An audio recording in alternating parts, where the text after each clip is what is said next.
What's up, Kaylee? Once again, my name is Niger Chambers of Big O Belt Media. How are you doing? Good, Nadia. Nice to see you. I'm doing really good. How are you? Good, good. Once again, a very an honor to talk to you, and I gotta say, just off jump, just how proud I am of you. You know, we talked. Was it been 2 years now? I think since Tribeca at Catch the Fair ones, which was a fantastic film, and I saw it early, and then the world got a chance to see it, and the flowers came in as deserved, and just seeing you a part of this show and how you are bodying the role, I just am just that wow. I honestly was so blown away, but it's so well deserved because I've always knew you had the talent.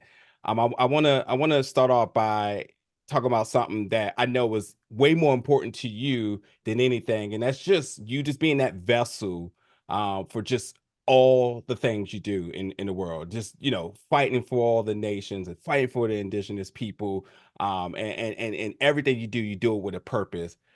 It is extremely beautiful to see that two of the biggest shows kicking off 2024 is led by indigenous women. Yourself, obviously with True Detective Night Country, and then Alakwa Cox in Marvel's Echo.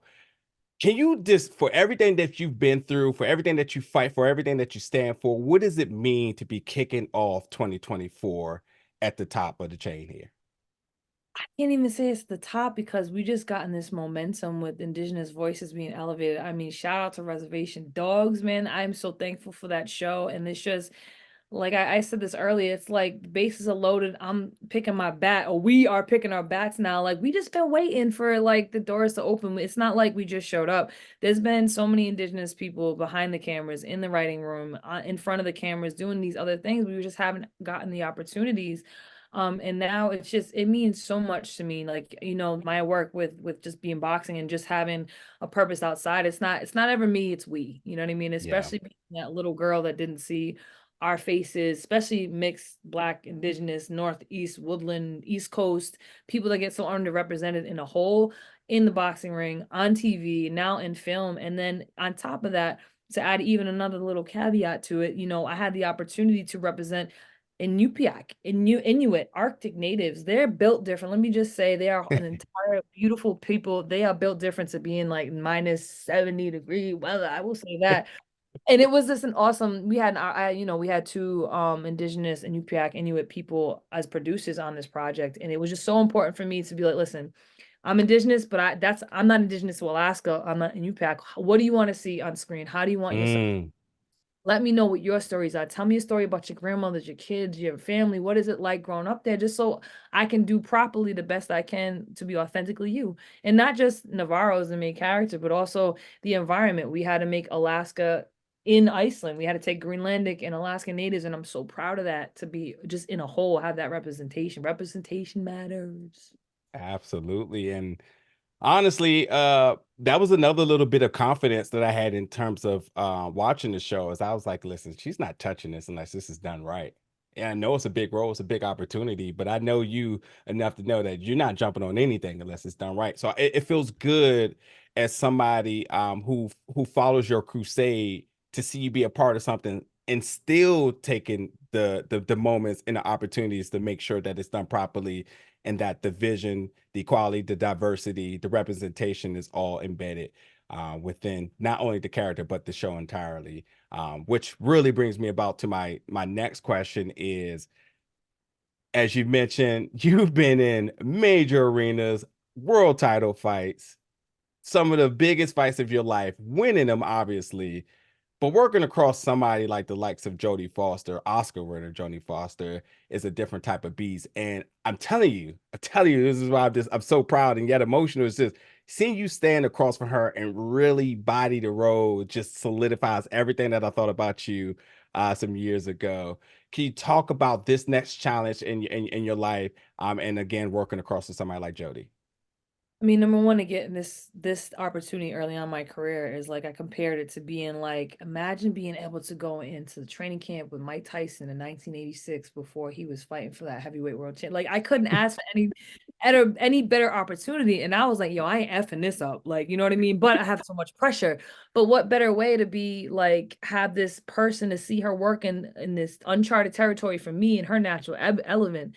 And then let's mention Issa Lopez creating this masterpiece and then allowing for us to give us these characters and then to learn. Not only I was fangirling, let me just tell you, she walked through the door. I'm like, oh my God. But I have to play it cool. You know, the whole boxing, don't let them see you sweat. What's up? You know what I'm Yeah. saying? I seen a few movies, but she's kind, she's intelligent, she's very wise, but she's so open to be collaborative, and she's very picky too on what she takes. Like she will only take something if it makes sense. So it was just awesome. She just made everybody, including myself, feel so comfortable to explore. And she wanted to understand and it was so interested and curious about how we got to our process. Everybody, you know what I mean? So it was amazing. And she's hilarious. Like we all we did was laugh. And she brought so much to the character that it allowed me to work off of her with Navarro and just build that bond. So it was definitely a beast. But if I didn't have the capability to figure it out, and then I wouldn't get the opportunity to figure it out, you know what I mean? Or if I had gotten this opportunity years ago, it wouldn't have happened the same way. So I just am in the point in my life where if it gets put in my path the right way, it means I'm capable of handling it. So those days at 2 in the morning where it's freezing out and I'm like, I don't know how I'm gonna do this, I'm gonna figure it out. And we were all Yeah. there to tell this story. So it was just a dream I didn't know I had that came true. You're truly a champ in and out of the ring. And there's a two-part to that. What is it like to work across from a character like Liz Danvers, who's just really culturally blind? I'm wondering how much of yourself outside of your character, Detective Navarro, kind of plays within some of those moments, those dynamics, those conversations. As I mentioned, just truly culturally blind to the world around her, which we know there's a lot of those folks in this world today. Well, me and Jody gave Danvers the nickname of Alaska. She's an Alaska Karen. Like, I mean, I hate to put it to you, but how many Karens you want to cross from, you know what I mean? And just being from my own personal experience, like I've had to deal with this whole, first of all, Navarro being of Dominican and indigenous descent, Black and indigenous. I know what it is to not be enough for either. So you have to walk your own line. And then to be across from this woman that just is so culturally blind, like that's like that's my everyday. Honestly, I still get asked, do I live in a teepee? That's where it's 2023. Let's come on, get your lives together, guys. But she played it so well. It was necessary. It was the more Alaska she can go, the more a Navarro could go. You know what I mean? So it was necessary, and she embraced that. That's actually part of it that she brought to the table. That was her idea as an artist, which is even more amazing. Like she wanted to, we deal with this type, especially somewhere that has 70 to 80% indigenous population, such as a place as Alaska, especially these remote places. There are people just like that that will come that with that colonial mind that like, yep, you guys are stupid, you guys don't know, and we know. So she had to bring that because it, quote unquote, and no pun intended, is so black and white in these types of instances that it needed to be. And I was so glad that she brought it because it was actually so bad it was comical. Meaning so bad, like her cultural blindness, like Ray Charles, Stevie Wonder, like it was like so blind, like it was just like, good Lord. But we deal with that on a daily basis. It was necessary.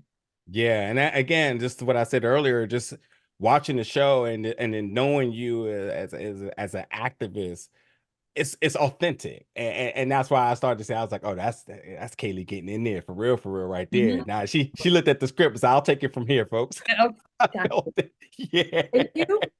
So have a seat. Just yeah, I love it. I love it. And another part of the show I'm interested in is how we see Navarro being communicated by her ancestors. I'm wondering, has there moments within the character that's also sort of been like a mirror of your own life in terms of these type of communications that she's having? yeah, it's one of those things where she's immersed in this community, but she's not a part of it. She longs to be part of it, and she doesn't understand it. And she's so scared of it too. She's fearful of what's going to happen if she gives in, and she also tries to walk with on the surface level that she's not. She doesn't deal with that part. Like she doesn't hear that. Like she, of course, but she also has to balance that out with her sister. Her younger sister that she looks out for is embedded in that, and she's trying to fight that. And her mother was completely immersed in that. So whether you want to deny it or not, you can put a label on it if you want to, spiritual, supernatural, or energy. Energy is so not prejudice, and energy cannot be denied. Energy is what moves us. Energy It speaks all languages. It speaks to the deaf. It shows itself to the blind. Like it's just there. So that aspect of it, of course, and being indigenous and from my own understanding and my own connection and intuition and empath and all that stuff, of course I brought that into it. And then think of a place as remote and as rich and as historical and as old as some place like Alaska. These people live the same way their ancestors did mere centuries ago. I'm telling you, they're built different. And we had